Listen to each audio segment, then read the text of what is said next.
see you. Yes, right there. Coach Sam is a coaching, professional at associate certified coach level. She's a certified professional transformational coach. Yes. Uh, he has over 15 years of experience in people and leadership development, which is as combining a strong training background with a deep passion for human potential. Sam has close to 300 hours of coaching hundreds of entrepreneurs, founders, and emerging leaders all across Africa. And he has helped them clarify their goals, lead with confidence, and unlock both personal and organizational productivity. Of course, like I mentioned, he's certified at ACC level, but the fact that he already has 300 hours, that means he's on his journey to the PCC certification credential. Yeah. And what else does Sam do? So I've talked about the certification. He also holds a diploma in learning and development, CIPD from the United Kingdom. He has a master's in business administration from Makerere University Business School and a bachelor's of information technology from Makerere University. Among his clients, he offers corporate services to companies like Imagine Me Africa, Stanbic Bank Uganda, CMA, CGM Kenya, CCare, Precision HR, SIPSOS. Guys, the profile is very, very rich and we are privileged. And so you might be wondering, what is someone as accomplished, as effective, with so much impact, um, benefiting as a coach? So, Sam, as I wrap up your introduction, I'd love to invite you by asking you a question. What drew you to coaching with such a big profile, in career coaching, employment transition, performance management, all the amazing things that you have done drawing out human potential? What drew you to coaching? Maria, how are you? Good, Sam. Very good to be here. I see familiar faces. Patricia, always smiling. Rosie, good to see you. What drew me to coaching? I took some time a few years back to figure out what's my why. There's a book by Simon Sinek that says Start with Why. That's the title. And I took some time. There's another secondary one that's called Find Your Why. And in it, it has like a breakdown of specific exercises that you can do. Long story short, what I discovered was my why is, and I brought it down to three words. It's people, purpose, progress. I help people align with their purpose so they can make the progress that they need, essentially helping them to make their best contributions. So that naturally led me into understanding how I could use my business admin. Learning and development became a natural side of things because that's the best place to be in terms of helping people to learn something new and develop into what they want to do. But the coaching piece came in as a tool because coaching, for those who are already practicing, there's really nothing like coaching where you believe in the inherent capacity of the individual who you're speaking with, not giving them solutions, but trusting them and holding up a mirror for them to figure out what they want to figure out. And it's amazing. So it came as a tool, and that's how I got into this beautiful circle that we're in right now. That was a few years back, and I've really never turned back. It's quite amazing. Beautiful. I love where you ended. A few years back, and you'd never turned back. And we love having you in this coaching space. And so, to our wonderful audience, we would like to gift you the gift of coaching live in action. And with that, I mean, who would like to be a client?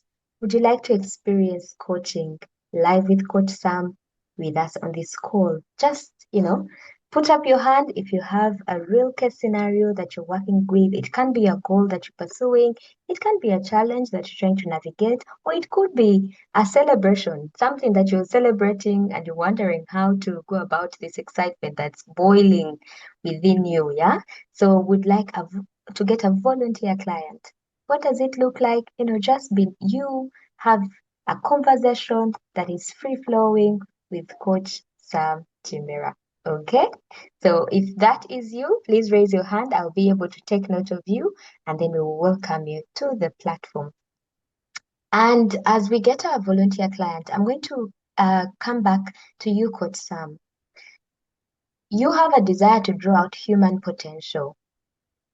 But I'm curious, when you embarked on this journey as a coach, how different did your conversations, even in your, work that you do with different organizations, in your personal life, as a person, how did coaching transform the kind of conversations that you have in your day-to-day life? How did it transform my conversations? Well, I'll tell you, it did a great deal because even in the different spaces where I am, so one of the things I do is I'm a musician, I'm an artist, and I run that side of business. I thought it was quite interesting how coaching transformed my conversations with my clients. Because as you know, with coaching, it's all about what does the person want. It's not about what you want, what do they want. So learning to listen and to frame it back to the client in a way that they can say, yes, that's what I want, has made all the difference because all of a sudden after that short conversation or not so short conversation, naturally, if a client feels understood, they don't want to look for another service provider. They say, okay, no, this guy understands what we're looking for. But also on a personal side, I think my wife would definitely appreciate. She would pay extra school fees. so so on the personal side, it has benefited me. I mean, it's the kind of skill when you pick it up, it transforms. Let me see. I'm trying to refer to there's a in when you come to do the training. If any one of you should choose to pick it up with Imagine Me, there's a slide where we show the framework of conversations, like what coaching conversations could look like. So not all coaching conversations may be formal coaching conversations, like a structured, maybe 30-minute conversation and things like that. Sometimes you're a manager and you're trying to figure out how to have that conversation with your peers, your fellow managers, or maybe your team. And that could be in the corridor, that could be those maybe 15-minute type conversations at the beginning of the week or once a week. It's interesting how when you wear a coaching hat, it orients you towards seeing the capacity that someone has and the inner resourcefulness. So you're not quick to try to fix things, which then releases you to just allow people to be. And they're happier for it. They don't need you that much. But if you keep insisting on being the person they need, they will allow you to solve all the problems. And like we like to say, they'll leave you to carry your monkeys. And then you wonder why you're burnt out and stressed. So that's the approach I've taken. And that's what's different about my conversations. I'm always looking for the inner resourcefulness of the individual and mirroring it back to them. And people are quite pleasantly surprised at how amazing really they are. Awesome, awesome. Thank you very much, Coach Sam. I think what I hear you say is that, if we want to be better leaders, is the load of carrying people's, monkeys, like you called it, coaching is an inevitable skill that we should adopt. So for those who are curious or who might get curious as the conversation goes on about how you can join, this coaching profession, get credentialed as a professional coach, we will be sharing details much later on in the chat. Feel free to drop your questions if any come up for you. And with that, I'd like to pause and wait for our volunteer client. Anybody would like to experience coaching live in action? Please raise your hand. We are looking for a client for Coach Sam for this live demo.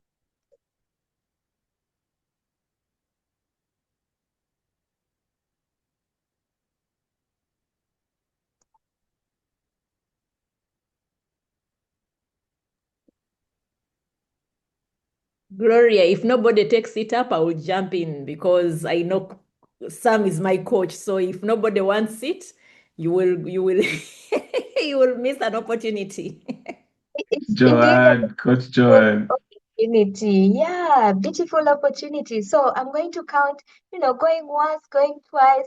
If nobody takes it up, it would be beautiful to have, one of our guests or anybody that is curious to take up this beautiful opportunity. But like Coach Joanne says, if you don't take it up, she is going to have the honors, to be coached by Coach Sam. Yeah, so going once, going twice, going three times.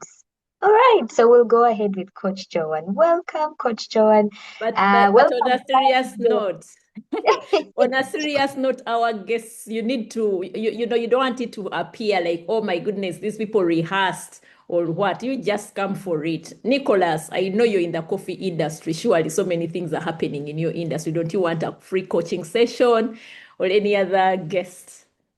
Okay. It will do you well to just have an experience of coaching. Nothing embarrassing. You're just talking about your goals, what the future holds. Yeah. You don't talk about anything that you don't want to talk about. But if not, Sam, I'm ready. Beautiful.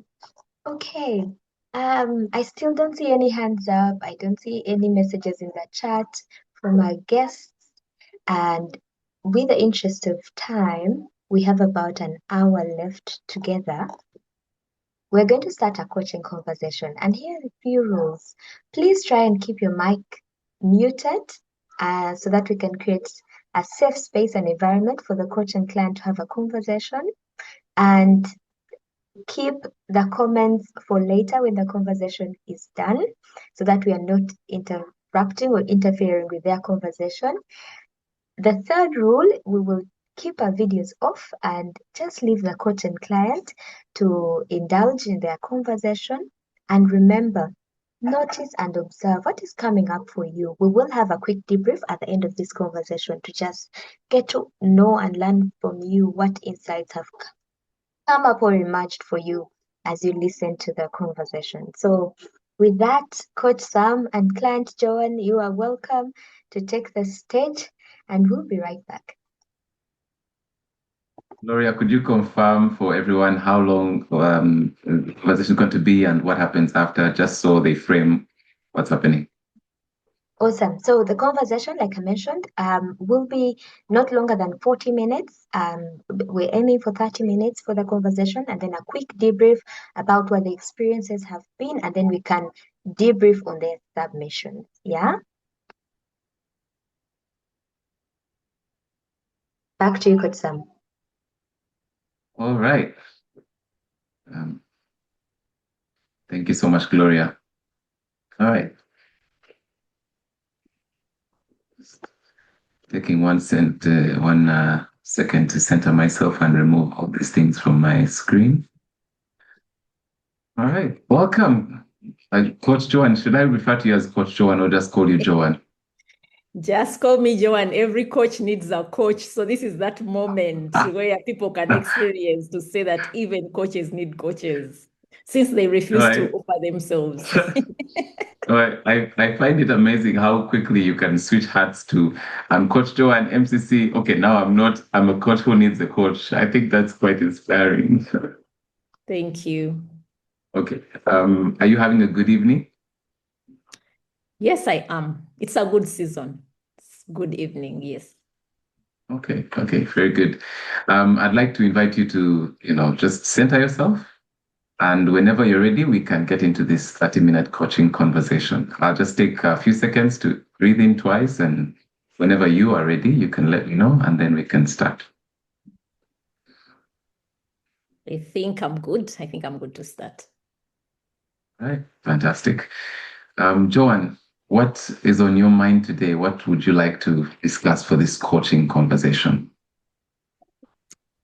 I think for this, it's very interesting that, I'm going to assume there are no people here listening to us, but it's a real season. I think Gloria mentioned at the start that we got the accreditation for ICF. That puts us in an interesting space. And as a leader right now, what I'm kind of focusing on is to think about Imagine Me Africa at 20. So that's what's on my mind. Just thinking about Imagine Me Africa at 20. Imagine Me Africa at 20. I noticed there's already a big smile. Okay. Yes. So I'll reflect back to you and you can let me know if I'm hearing you well. But as far as you've spoken, this is about you reflecting on the journey of Imagine Me. And you are thinking about how this journey continues till 20. Am I right? Yes, you got it right. All right. Tell me more. Well, you know that I trade as an employment transition coach. And today, I think I was discussing with somebody and I was saying, oh, it looks like by the time I am through with my journey, I would have done Kiyosaki's quadrants, that I was in employment, left employment, jumped into self-employment. And last year, I made a decision to jump out of self-employment to say, can we begin building Imagine Me Africa as a business?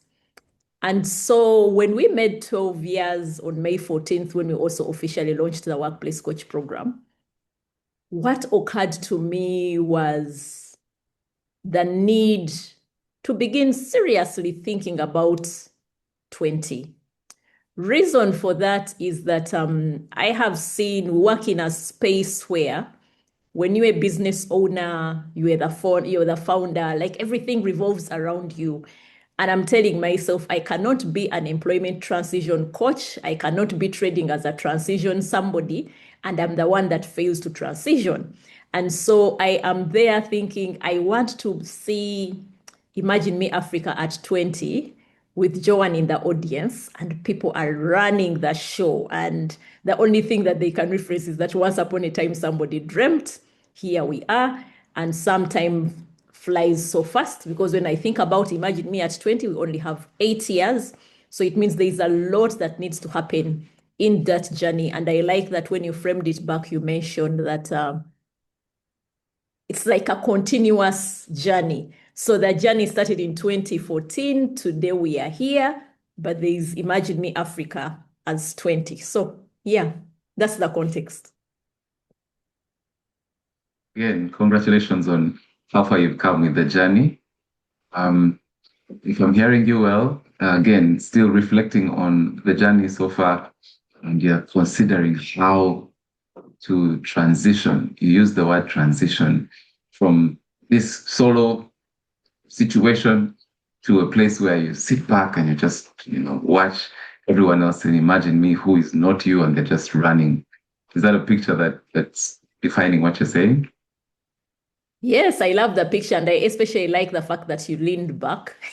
So that's what is exactly what is happening, that I'm leaning back and all I'm doing is Yeah. see. And by the grace of God, I hope my smile would still be up there so that I'm just smiling. I'm saying, this is what I visualize, and I can see it happening on stage. Yeah. The other thing that comes through for me is there's a certain, allow me to use the word expectation, but you can let me know if it's not quite working. I sense there's an expectation you have of yourself to grow the business to a level where you can actually do that. I sense there's a strong expectation on yourself. Am I hearing that? You could say that, but I think for me, the pressure is not so much about the business, because if you asked me, when I think about what we've been able to do, I think that the business aspect of it is kind of sorted. It just needs scaling.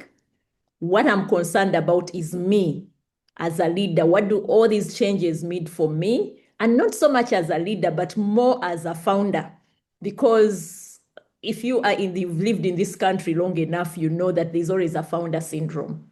I think the real thing that I'm grappling with is, how do I get out of a founder syndrome so that then the business can run and people are able to make decisions, and they're not saying, what does Joanne think? You get it? Like, every time, can somebody get to a point where they are thinking about a major decision and they are not running to the founder? So for me, if I can get to that point where I feel like I am out of that, then I will know that we're on the right journey to 20. But if we sit here, and anytime somebody is thinking about something, the first thing they are thinking, what is Joanne thinking? Then I haven't transitioned. And I think, as I'm talking to you right now, that's what I want to see. I want to see the founder syndrome. I want to see myself get out of the founder syndrome.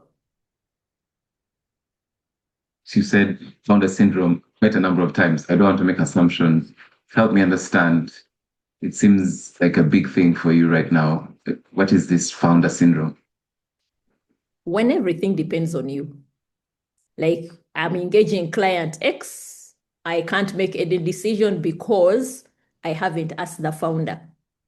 I'm supposed to think a client is asking me a critical question and I can't respond because I don't know what the founder thinks. So for me, that is founder syndrome. Or you feel like if I am not there, nothing can run. For me, that is founder syndrome. And I really want to get out of it because I'm facing 20 like so, and I'm thinking, no. There is no way I'm going to hit that.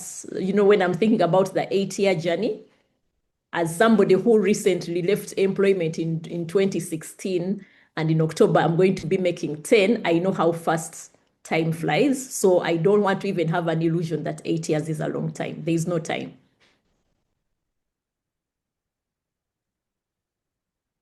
I love how articulate you are when it comes to these ideas that you're bringing forward. It sounds like you have really thought about them before. And I'm just trying to get my mind around it. So I may take an extra second to think through.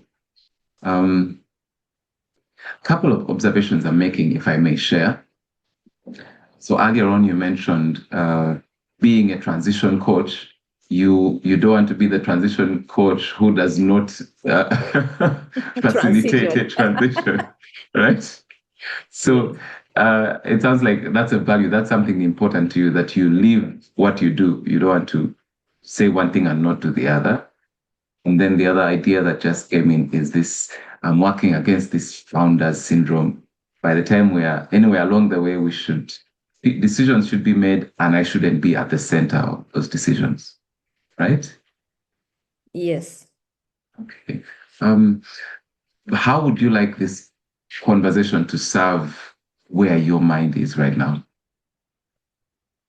It's interesting that you bring both aspects on the table. There's the aspect of me, and as I think about this, the aspect of me when you talk about transitioning, being a transition coach, trying to transition, I think what is really coming up for me in that moment is to say, I want to prove a point that transition works. So I don't want to use this conversation to try and sort out me proving a point. So let's go for the founder syndrome. Coach Joanne, tell me more about the realization here that I'm finding very interesting.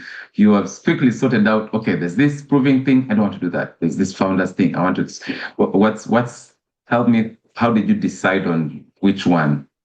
I'm curious. I think before you framed, when you took me back to the transition piece, my mind had already moved on. The founder syndrome became very apparent in this conversation, that it's something that I need to sort out. But when you framed it to say that I did mention that I'm a transition coach and therefore I don't want to be the one that doesn't, I think when you stated it that way, it made me ask myself, is my motivation then being true to this piece? Is the reasoning behind why I want the conversation on transition that's why I'm saying that's how it occurs to me, that you need to prove a point that transition to transition as a transition works.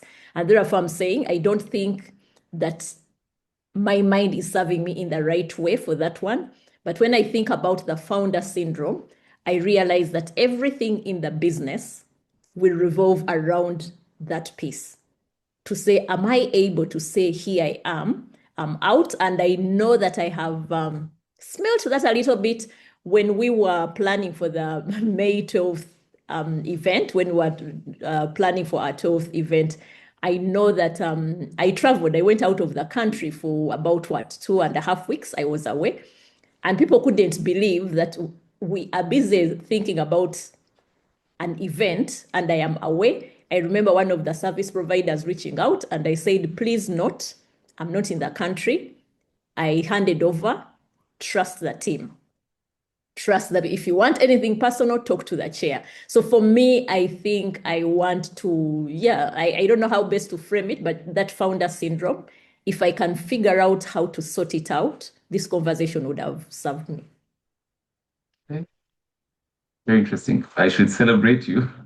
From what we are sharing, it's 8 years out, but you're in this year. And let me show you how I'm seeing it. We're talking about 8 years away, but already this year you took a flight and you left an event coming together and you trusted the team. I'm curious, what does that say about you and this founder syndrome thing? I think what it says to me is I'm beginning the baby steps. And like, if I'm to think about myself from the coaching field, we know that you can only control you. That if I come into a coaching space, it's only me that I can manage. I cannot control any of my team members not running to me for anything, for any small decision that they have to make, where you're saying, can somebody just pull a plug and do something? So for me, I think, yeah, I want to just figure out that thing over. Yeah, it shows me that I'm committed. I am a lifelong learner. I know I have seen businesses that are struggling to transition because they never thought about that. So during their youthful moments, they were running and enjoying that. So I am at that point where I'm telling myself it's very easy for me to run. It's very easy for me going around telling the world I'm MCC, I'm all these things. But yeah, I mean, one of the people that I admire is the lady behind CDI Africa in Kenya. I admire her. She took sabbatical, I think, for 2 years. And I'm still wondering how she was able to pull it off. One time I reached out to her and said, I want to have a conversation with you. I want to understand how you're managing to have sabbatical away from this business that you have run for the last 18 years. How is that even possible? So I think for me, the baby steps, I have taken them. And I want to be able to say, I've figured out how to sort this founder syndrome, and I want to stay the course. Thank you very much. So what I'm hearing from you is, because in the beginning it could be unclear. What's becoming clearer for me is you're not just starting, you've figured out some baby steps. And the journey then continues. And to this level where you want to see, Joanne 2 years away from her business and it's still thriving. Okay. All right. So it sounds like you have a clear focus in mind. Just to reconfirm, you would like to use this conversation to figure out how to move towards getting away from founder syndrome. Am I hearing you well? Or can you correct me a little? I think I used two verbs now. I don't know which one is more important for me now. I said I want to figure out how to sort out this founder syndrome. And figuring out, sorting out, figuring out, sorting out. I think as you play it out, the figuring out might be clear, because I think for me, the figuring out simply means go for it. You've decided, but then how do I sort it out? How do I get to that point where I silence myself and say, hey, you're coming in, this is the assignment, you're asking me, and I don't have any solutions for you. I just look at you. That's yeah, I think, yeah, and it's interesting how you throw around words. Yeah, the figuring out, I think what is clear, what I've figured out is that I must do it anyway. The sorting out is almost answering the question of what does that look like? What does that sorting out look like? Yes, that's what we should focus on. What does sorting out the founder syndrome look like? Figuring out is the what. We have decided we're doing this, so leave that alone. Yes. Sorting out is the way I'm hearing it. Sounds like the how. How do we, in my imagination, the image that's coming to mind is like sorting rice. I don't know if that. Yeah, it looks like there are so many stones that I need to sieve, right? I don't know if that resonates with you, but that's when you say sorting, that's where my mind goes. All right. At the end of this conversation, how will you know that you've managed to sort out something? How will I know? If I'm to think about the image of the rice that you got, rice has the obvious stones. Mhm. And there are those ones that if you don't, you only get to know that there is a stone that was left here when you're busy chewing on the stone. So maybe because I said we have started on a journey of baby steps, if I can quickly see, the big 3 stones that I need to remove, then once those are removed, I have to begin saying I need to sharpen my eyesight so that I am busy sorting the small stones. Because do I know the big ones? I think maybe if I can figure the big ones, then yeah, we can always begin thinking about the journey of saying, how do we identify and map the tiny ones? Because if I remove the big ones, the rice will still will look clean. But then we all know that there is that stone that looks like glass, that you might only feel it, and I don't want to leave any stones in the rice. I love how you're really embracing this metaphor. I Thank hope you I for that didn't. offering. I hope I Thank you for didn't that impose it on you. offering. Okay, so you'd like at the end of this conversation, you would have clarified or sorted out at least 3, I guess, a big place to start. And then you're comfortable with the others will come. But for now, let's take these 3. All Yes. right. Where would be a good place to start this exploration? Where would be a good place to start?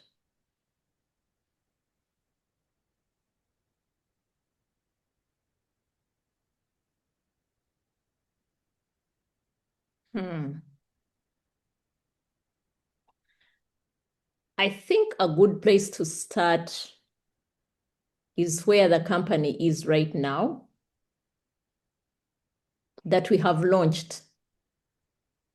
And so if we have launched,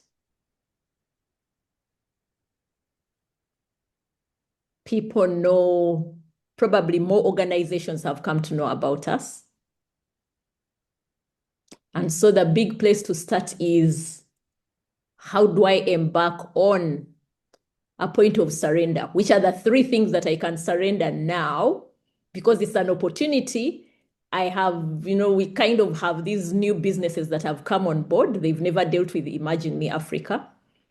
They came into the room. They were excited about what they saw. We are starting on the journey of engagement. So can we first sort the fact that the first person they are seeing is not me? So that is 1.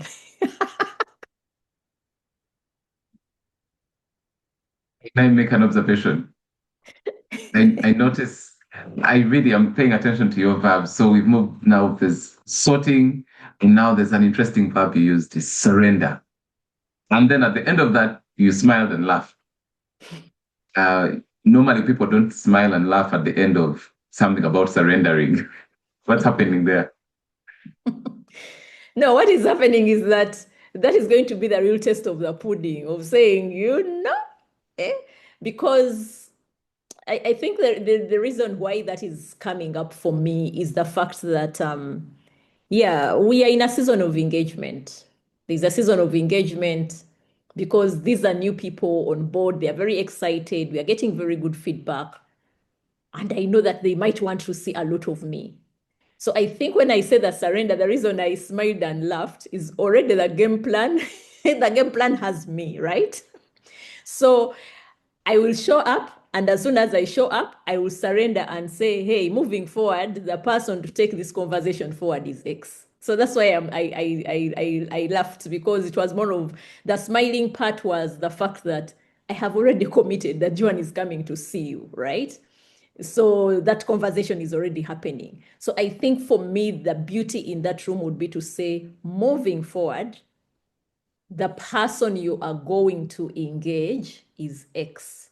So in that moment, I would have removed one big stone. And when you think about the fact that that big stone, now that I'm thinking about it, that big stone is me. The founder syndrome we talked about, it is me that, we have come here. We all love new clients, right? And I'm talking very serious corporate clients that have onboarded. So I think that is something that I can start off with. At least I have seen that some of our existing clients, they are comfortable continuing with conversations with whoever I entrust them with. Because remember, at the end of the day, you still have the responsibility to those people. They are buying into your trust. So I think now, even as I'm talking about they are buying into your trust, it's not a stone, it's an opportunity. So the big stone we are removing is Joanne. Then there's an opportunity in that trust, because I remember one time I was trying to negotiate with a client on something, and the person said, Joanne, we trust you. Whatever you decide, we know that it's for the good. And so I think then in that opportunity, mistrust would have probably been a stone. So we are removing it by saying, can you trust me? Yes, I am the founder. So those are two stones, Sam. We need to look for the third one. The first one is me. The second stone is mistrust. We need to figure out the third one. Who knows? We might start touching on the smaller stones. I like this. So, I like this, okay, Sam. So I'm glad no guests offered themselves. Now I can enjoy myself. Yes. let me reflect back what I'm seeing, and it's quite amazing. Yes, you're moving very fast. I want you to slow down for my sake.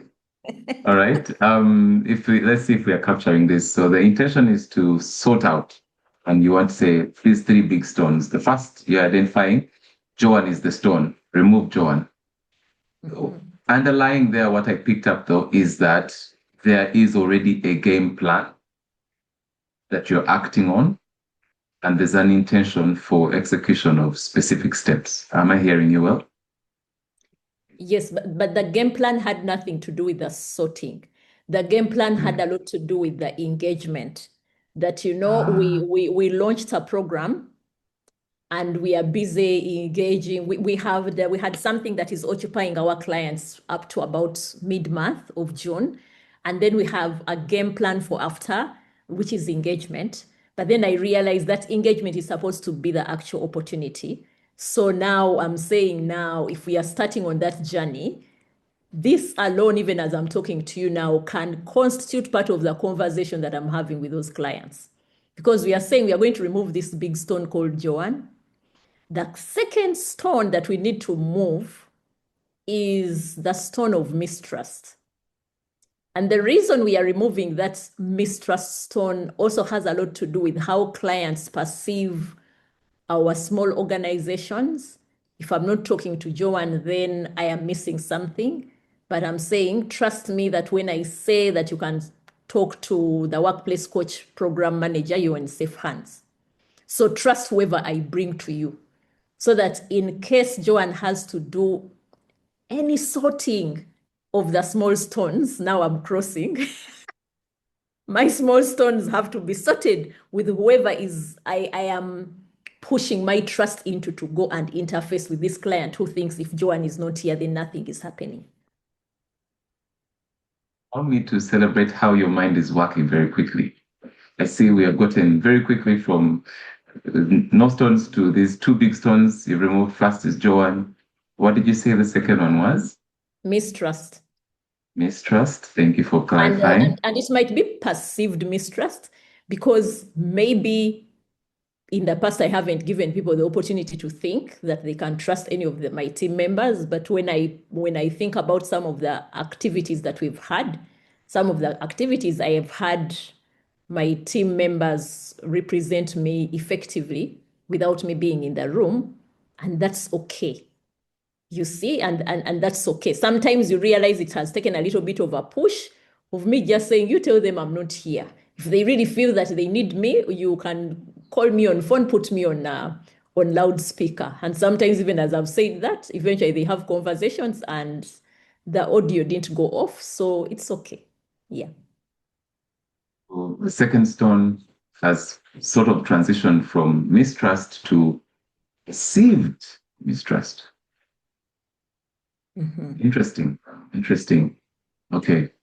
As you spoke, I maybe after this you'll help me with the third stone that you are thinking of. But there's something subtle that happened that I want to this that I noticed. When you're speaking about removing the stone called Joan, you introduced a new word and you said removing the stone and presenting the opportunity. What was that bit about, if I may bring you back to that? Where it seems to be that there's an exchange of moving a stone, but the removing of a stone brings with it an opportunity. Yes, I think for me it was more of the realization that the season Imagine Me Africa is in is a season where one can jump onto that. Because I'm sure all these conversations are going to start off with, oh, congratulations, it's year 12. Oh, congratulations, you are the first Ugandan program that have this ICF accreditation. Congratulations. And then in my typical my typical way, it would be a thing of, okay, thank you. Then I would smile and say, but you know, it is coming with very interesting things. And now that script of mine must be crafted as an action point to craft. How do I even jump into that conversation to say, okay, thank you, thank you, thank you. This is what it is bringing. It means that I must decrease as the team is increasing. And then I must be able to use that as the opportunity to ask for permission for that team to allow whoever I'm going to ask them to engage to be the person that they engage with, and not expect that moving forward, they are going to be interfacing with Joanne. Mine would have been to become a bridge, that have created a bridge, and moving forward, trust that we have used the right materials on this bridge. It won't break just because you don't see the chief engineer on the other side of the bridge. Okay. Right. Thank you very much for sharing this. And I love the image of bridge because it seems to match with transitions. Again, bridging over to pass and trust the team more. And I celebrate that for sure. Where are we with? You are crossing into a third stone. I think you're thinking about that and possibly even getting into the smaller ones. What's your mind bringing up right now as you consider this sorting process? I think as I consider the sorting process, the fact that the one of the big stones is Joanne, the second big stone is mistrust. Trust. The third stone, which is not going to be a big stone, will now become the tiny stone, kind of. So I think I have my 3 stones. I thought I was going to identify 3 big ones, but I'm okay with the 2 big ones. The third stone is more of that hidden glass stone, where it becomes a thing of, and now I'm trying to figure out how to package this. You know how in coaching, we always remind people it's not about the third parties, because the first thing that comes into my mind is the third parties. I'm looking at my team, but then I'm trying to think through, how do I work around that? It is more of an action. Maybe let's work with the 2 big stones, because the third stone of the mistrust is about me equipping that team, but also giving them the assurance that I actually now trust that they can represent. I think that's where all the work now would have to come in, because at one point, you know, if, for example, an MD of a bank is expecting you, and then as they're waiting, they don't see Joanne in the room, are they going to feel like you have downplayed them or not? That's why I want that preparation much earlier, so that even if the communications start, I could easily say, unfortunately, Madam MD, I'm using Madam MD very deliberately, is to say that Madam MD, as we agreed, please allow. And I think for me, then it's going to become that nurturing is going to be a partnership. I'm glad that you are the host for our event. You remember how we said that we're going to need the cool parents, cool aunties and uncles. I'm going to turn these MDs into the cool aunties and uncles, for them to realize that we are building something. And as we build it, let's allow the organization to grow. Let's not be the ones that are stumbling block to say, if Joanne is not in the room, then I can't have this discussion. So I think for me, part of that negotiation will happen. You remember at the point of surrender where I've gone in, had this initial meeting and say, but hey, we are working on a bigger thing. Can you partner with us in terms of allowing us to grow? So that then what they see is a responsibility. They don't see it as if you have undermined their time. They're able to see it from that perspective of you're allowing your team to flourish. Because when you move into a room with somebody, they tend to freeze, even the things that they know, because psychologically they are thinking you're in the room, you have a better answer, even when they have better responses. I mean, sometimes I've told some of my team members, I tell them, like one of my team members, I tell them, you have the most diplomatic emails that I have seen. I would never write like that. And I'm thinking, how much more if we are in these conversations and somebody's sending out those emails and they are beautiful emails and I also enjoy reading them because I don't write like that. Or today I had an interesting experience. One of my team members, we were in a conversation where we are trying to negotiate into a process. It's a partnership of sorts that we are going into with a service provider. And I was just amazed at how the person was showing up. And I told them that much, that I love the way you have showed up here. But I just realized I've never had an opportunity where this person is taking lead. And when we're having that engagement with the partner, I would have easily come in and said, okay, now let me start explaining to you what we want. But as soon as we got there, and at that moment, it wasn't a conscious decision. Now, just know that moving forward, it's just going to become a conscious decision. In that moment, it wasn't a conscious decision. It was a thing of, you started these conversations, can you chair the meeting? And then I'm looking and I'm thinking, have I always known that I have this resource in the house, or have I been sleeping on the job? That's it, Sam. Thank you. Thank you. Thank you. I know that this conversation has served me. I'm glad you're thankful. I just want to make sure that we are on the same track. I'm first of all celebrating you the fact that you're going ahead to trust, to reframe back. I sense a desire to trust. And the word you used was to equip your team. And the other word you used was to prepare your team. I don't know if it's the same, but something around equipping and preparing your team to take that position. And so tell me, our intention was to, at the end of this conversation, there would be some 3 big stones sorted, so to speak, at least as far as the ideas go. How far are we with this intention for this conversation? We've hit it head on. 2 big stones and 1 tiny one. Because that tiny one is only me that can see, and I need to work with me to kind of sort that tiny stone.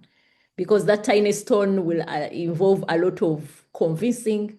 That tiny stone will involve a lot of demonstrating that when I say you can do it, I can actually demonstrate that this is it. That tiny stone will be saying that, hey, you've made a decision. I'm happy with that decision. I will back you up. So even if it's not a decision that I would have taken, the fact that I let you be, you took a decision, I'll be ready to support from that angle. I think for me, that's the readiness that I'm having to deal with the big monster of founder syndrome. Thank you. So if I am hearing you well, that first big one was removing Joanne, just to keep it short. Second was to remove the perceived mistrust, right? And there's leveraging on opportunities that are already present.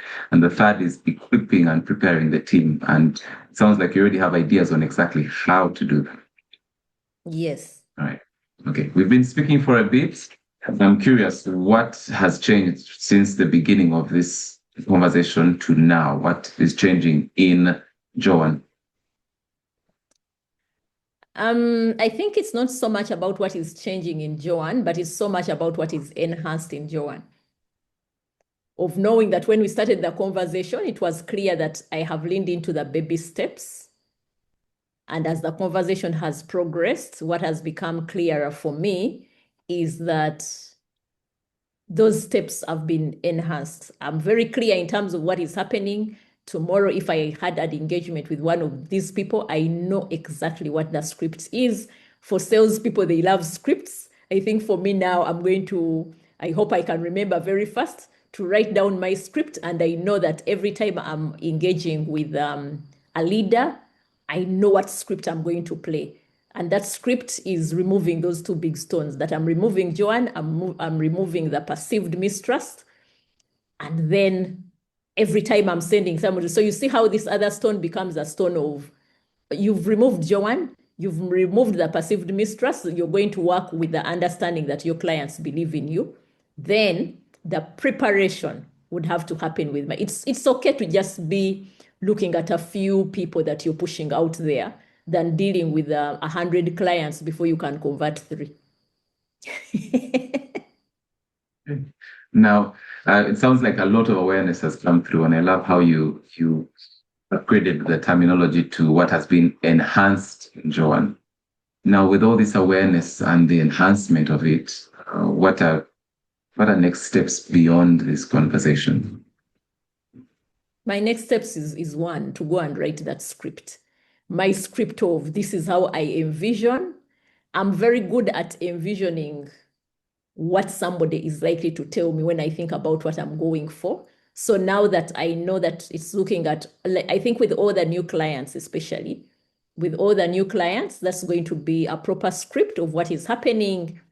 I will not tire to tell the story to whoever cares to hear that I'm dealing with the founder syndrome. And that means that for every client I engage, I'll have to be very deliberate in terms of mentioning that, by the way, I'm sorting the founder syndrome. And then I will make it a responsibility of everybody in the ecosystem to say that, look, every time you insist that you want to see a founder, you're actually blowing up that founder syndrome. And what I'm saying is that we must deal with it. How are we dealing with it? If I come to you as a potential client, as a leader, be comfortable with whoever I am sending you, because by the time I trust that somebody can come and represent the brand, then I am sure that they have something that they will meaningfully represent. If there's an insight that's coming up, if I may share. Earlier on, we spoke about how you are a transition coach, and it's important for you to actually be that. And it's interesting how now you seem very intentional, and it has come in now in terms of how you engage your clients to still act on that same value of telling them, hey, dealing with this and support me on this journey. I find that really inspiring. As we start to end this, land this plane, lots of awareness coming through, lots of enhancement coming through. What sort of resources will you need in executing on these ideas? I don't need any resource. All I need is me. All I need is me and the willpower to live out. I remember that in my former employer, we had a vision where we would say our vision was for every child life in all its fullness, and something else. And the latter part of that was for every heart, the will to make it so. So I think what I require is the will, my heart, to make it so. That's the only resource that I need. It's me that I need to manage. I know the benefits that if I stayed the course, we will see Imagine Me at 20. Remember, that's where the story started. We'll be able to see Imagine Me at 20. But I'll be glad that this journey of what we need to do began on 1st June. Incidentally, today I said I'm trying to throw out things there. June being the last month of our financial year, I'm throwing out things there that I'm sharing with people on LinkedIn. So yeah, so 1st June of 2026, the actual intentional journey of sorting the founder syndrome started. We identified the stones, and that makes it very easy because the obvious stones are what I need to deal with. We're close to the end of our conversation, but I'm curious, what do you feel will get in the way of you sorting? It's my what would get in the way is unless it will come more from my team than myself, because my team describes me as a very speedy person. I think my superpower is execution. So once my mind is clear in terms of what I'm executing, I'm a speedy executor. Actually, I get frustrated by people who are slow when it comes to execution. They frustrate me. I will end up doing things if I feel that nothing is working. So I think for me, what would get in the way is any team member. And I say this, I'm glad that my team members are on this call. It wasn't intended. We didn't know that I was going to be the client. I only jumped in because people decided. Any team member who doesn't see that vision, for me, it might mean that, okay, if I find somebody who I realize this one has understood, I will say, go for it. You go here, go there, go there. Nothing against any other person, but it will be a thing of, I need to get this plane landing so that then we can see other things happening. Yes. This seems to link, and let me know if I'm wrong. This seems to link with the third stone that you mentioned, equipping and preparing the team. And somehow I believe that comes back to you. How do you plan to mitigate that? For me, it's still going to be a coaching approach. I'm becoming very intentional. We can't run a coaching hub. Sam, you are with us. You hosted the event in 2023 when we told the world that we are turning into a coaching hub. We can't run a coaching hub where the people inside the hub do not understand what coaching is about. So you either become a coach or you will experience it somehow along the way during the coaching bursts. That's amazing. All right. Before we finish again, I'm curious to give me a quick reflection on the journey that we've had in this conversation, but also let me know how would you like to celebrate yourself in this conversation? Okay. Celebrating myself, we recently got coffee. It's long since I had coffee. So I might just decide to get that nice coffee that was given to people in a bag, very nice coffee made by an Ethiopian here in Uganda. So he does very, very good coffee. It's a pity that the GH blend was not, what is it called? That flyer was not inside the bag. So missed opportunity, but very beautiful coffee. But for me, I think what I'm looking at is the fact that I allowed myself to be a client. I picked up the opportunity. And also to say that many times when we are out there and asking people to have coaching sessions, they imagine that every coaching thing is a problem. Mine is maybe a good problem because what I'm saying is that we are growing as a company. And now I need to deal with myself in terms of that growth journey. And I like how you led me through to that point. I think for me, the moment I was very clear that what we need to sort are the big stones, now my mind had to say, figure out where those big stones are. And the interesting thing is just realizing that the first big stone is myself. So I didn't realize that I'm a stone in the organization, but here I am. Yes. The first big stone. Yes, the biggest. Right. The biggest. Thank you, Coach Joan. Is there anything else that would add value to this conversation before we close off?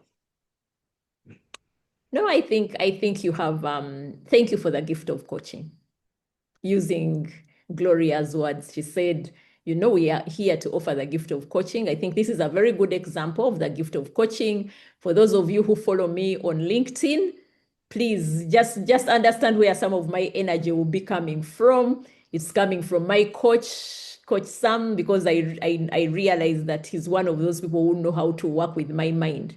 My mind is very logical. When I'm dealing with Sam, the logic disappears somehow. So I was excited and I was looking forward to just observe another person experience your coaching session. When I realized that nobody was offering themselves, I said, why not? It's an opportunity, the gift of coaching, and here I am. I have enjoyed it. Thank you so much. Welcome. I guess, does this sound like a good place to end? Yes, it is. Thank you. I celebrate you, and I'm looking forward to hearing all the amazing things that are happening in the process of removing yourself and the journey to 20 and all this rice that is sorted. Thank you so Thank you much. for that metaphor. Yes, thank you. All right. Yes. Over to you, Gloria. Thank you.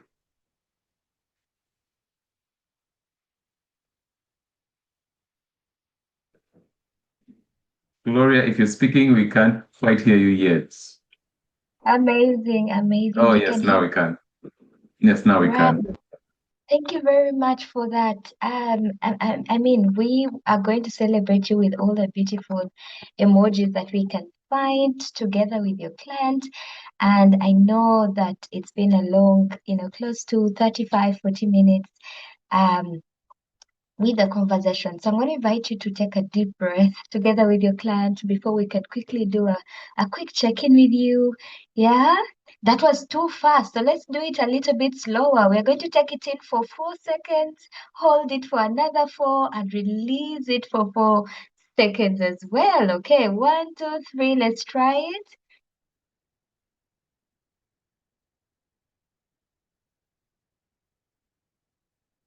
Awesome. How does that feel? I enjoyed the conversation, and I'm glad that your facial expressions show the relief from the breath work that we have just done.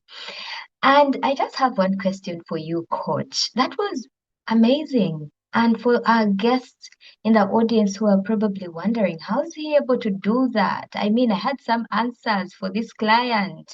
I, you know, I had, I could see where the client was going and I could have taken the client there. And you have been practicing. You have more than 300 hours of coaching.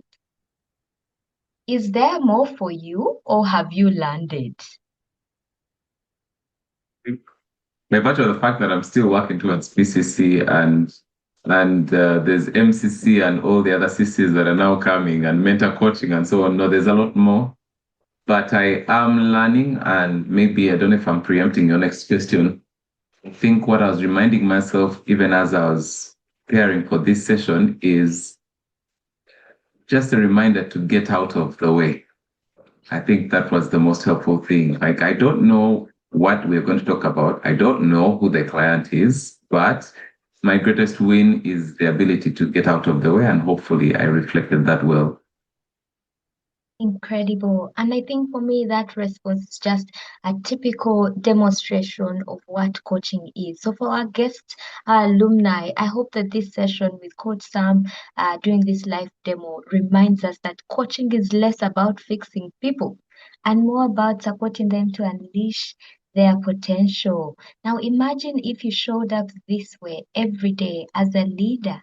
And you also mentioned earlier on, Coach Sam, that, it has gone beyond the formal coaching conversations that you have to how you interact with the clients and how you show up as an individual in the different spheres of your life that you have. So I celebrate you for that. And for our client for the day, Coach Joanne, client Joanne, how does it feel to get a taste of your own medicine? Yeah, how did the conversation feel? I trusted the doctor for starters. So I knew that the doctor was going to administer the medicine.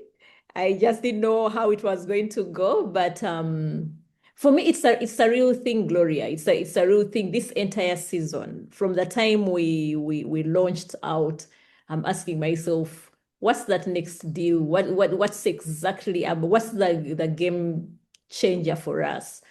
And I think for me, when I saw that nobody was putting up their hand, I normally say a coaching session is a gift. We need to jump onto it. I told myself, but maybe sometimes when people are hearing coaching, they think it's about problems. I said, I don't have a problem. What I have is an opportunity that is at hand. What I have is an opportunity that the world is celebrating us. At least that's how we feel, that we have something new to offer. But just taking people behind the scenes of what happens even when you have something beautiful that is before you. It comes with pressure. You can imagine, I didn't know, I didn't know what that was going to look like. And so I like Sam because of his metaphors. The metaphorical language, I think, suits my very logical mind. Of course, for those of you who have just done level 1, we don't really dive into metaphors. And so, but at level 2, when we dive into metaphors, they help sort the logic mind. I'm one of those people that has a very logical mind, that I can connect this to that. And that's why that logical mind, I think, even plays out in a coaching conversation, because they've asked me something and I can already see, and then I'm saying, let's not even waste time on this. We are now sorting stones. Which are these stones? Let's go for them. And I think for me, yeah, it feels good to know that coaching works and to experience it. Because I also came in, I had come to just enjoy the session. I wanted to see what would happen. I usually love, especially observing people who have not had coaching before. Because, for a coach, you kind of have a sense of what to expect. And there's a question I struggled with.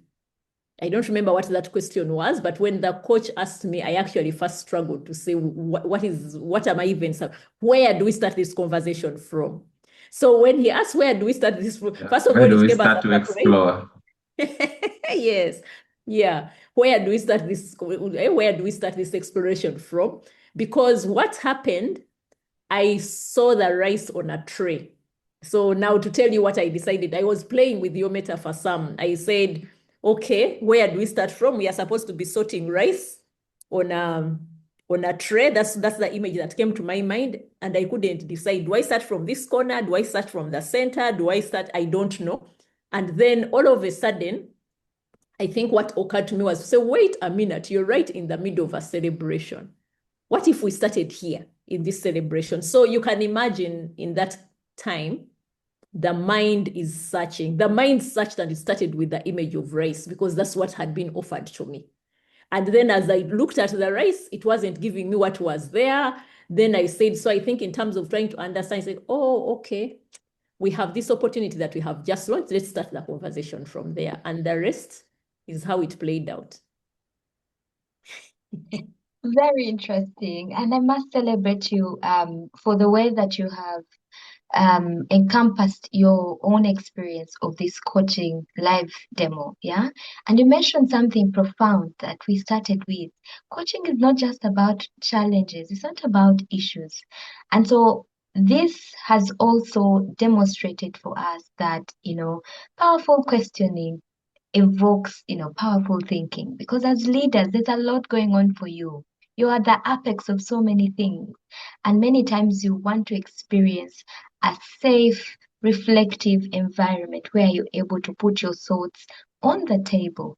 So I celebrate the fact that you were challenged, and that shows that the science behind coaching actually works. Yeah, and we could see and enjoy the transitions that happened for you in the conversations, the sorting of the rice. I kept smiling to myself and I'm wondering, oh wow, it's interesting to see a coach at the highest level sit back, tone goes down, and they are actually reflecting.